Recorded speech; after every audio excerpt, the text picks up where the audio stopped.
Question-là, Robert Bordelot est chef du Parti au service des citoyens de Laval. M. Bordelot, bonjour. Bonjour. Avant de vous parler donc, de la situation précise de Laval, juste là-dessus, est-ce que vous aimeriez ça à Laval, un système comme ça, où ce n'est plus les donateurs qui financent les partis politiques, mais c'est à même les fonds des contribuables? Moi, je suggérerais, comme à Laval, il y a 3 partis, comme tel, qu'on donne 75 000 100 000 à chacun des partis. Ouais, puis ça voudrait dire une campagne avec pas moins de pancartes, puis des plus petites campagnes. Là. Et voilà, ça serait au meilleur des idées qui gagnerait. Des campagnes à petit budget. Oui, parce que d'une façon ou d'une autre, pour aller dans le sens que vous avez parlé précédemment, à savoir un nouveau parti politique qui arrive, impossible qu'il pense de prendre le pouvoir selon le calcul que M. Drainville a fait. Donc, donnons une somme égale à chacun des 3 partis ou des 2 partis qui existent dans une ville. Ça ne coûte pas énormément cher. C'est d'être sur le terrain pour rencontrer nos citoyens, donc d'être créatif. C'est ça que ça prend.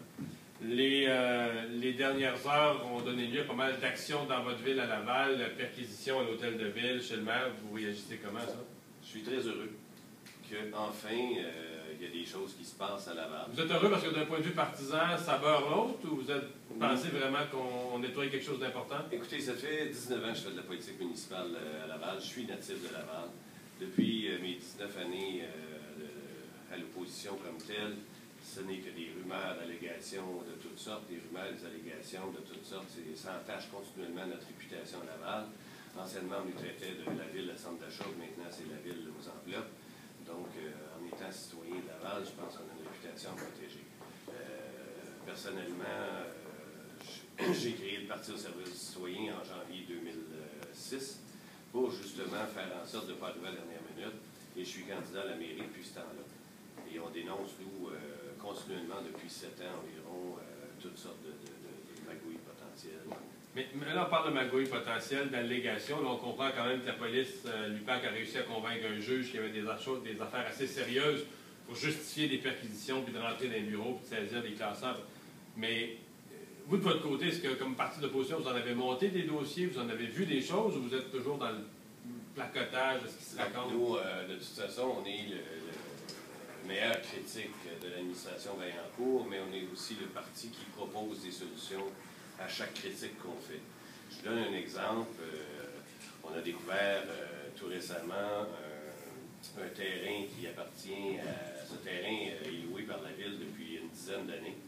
Le terrain appartient au beau-frère d'un conseiller municipal. On paye la location de ce terrain-là environ 200-300 000 par année de location. Donc, on a découvert récemment que la ville venait de faire un règlement d'emprunt de 6,5 millions de dollars pour acheter ce terrain-là, qui est évalué environ à 600 000 Donc, lors d'un conseil de ville, j'ai posé la question à M. Vaillancourt. La réponse était déjà toute faite et toute prête, à savoir que, finalement, c'est pas Ville de Laval qui va payer, ça s'en va dans un tribunal administratif. Mais si on n'avait pas dénoncé ce terrain-là, la Ville aurait payé. La Ville aurait payé 6,5 millions pour un terrain qui en vaut 600 000. OK.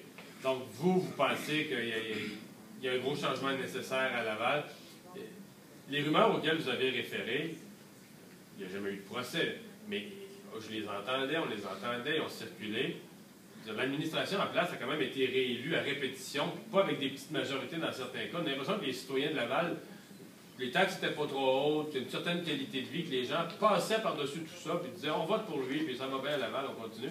Non, c'est parce que la population a arrêté d'aller voter. M. Vaillancourt est là depuis 25 ans, depuis il a pris les 2 dernières années du 2e mandat du maire précédent, qui est élu démocratiquement en juin 89, mais plus dans. Ça fait 25 ans qu'il est là.